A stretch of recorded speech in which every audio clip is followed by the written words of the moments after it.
मैं तीन चीजें बोलना चाहता हूं। पहली चीज बोलने नहीं दे रहे हैं, मोदी जी घबराए हुए हैं। आपने देखा जो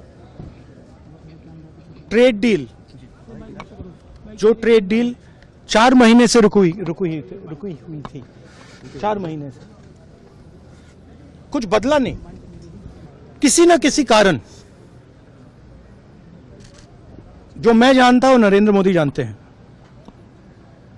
नरेंद्र मोदी जी ने कल शाम उस डील को साइन कर दिया। नरेंद्र मोदी जी पर प्रेशर है, भयंकर प्रेशर है, और नरेंद्र मोदी जी का जो इमेज का गुब्बारा है, जो हजारों करोड़ रुपए लेकर बनाया गया था, वो फूट सकता है।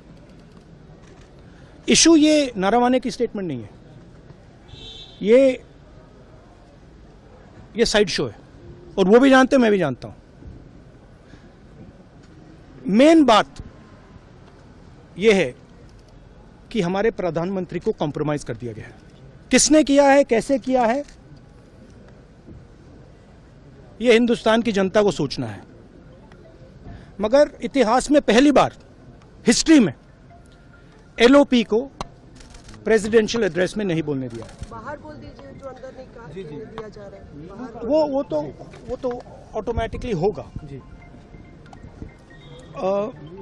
बट ये आप समझिए, और हिंदुस्तान के जो किसान हैं, आप सब समझिए कि इस ट्रेड डील में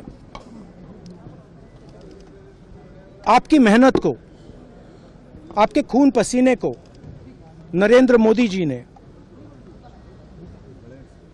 बेच दिया है। और वो इसलिए बेचा है क्योंकि ये कॉम्प्रोमाइज्ड है। सिर्फ आपको नहीं बेचा है, देश को बेचा है। इसलिए मुझे वहां नहीं बोलने देना है। नरेंद्र मोदी जी डरे हुए हैं, क्योंकि जिन लोगों ने उनकी इमेज बनाई है, वो अब उस इमेज को फोड़ने लगे हैं। एक अदानी जी पर केस है यूनाइटेड स्टेट्स में। वो अदानी जी को टारगेट नहीं कर रहा है, वो नरेंद्र मोदी के फाइनेंशियल स्ट्रक्चर को टारगेट कर रहा है। एक वो है। दूसरा है एप्स्टाइन फाइल्स। एप्स्टाइन फाइल्स में अभी और माल है, वो अभी रिलीज नहीं हुआ है। इसीलिए इस दबाव में आकर एप्स्टाइन फाइल्स में जो है, जो पूरा देश जानना चाहता है, मगर अभी अमेरिका ने रिलीज नहीं किया है।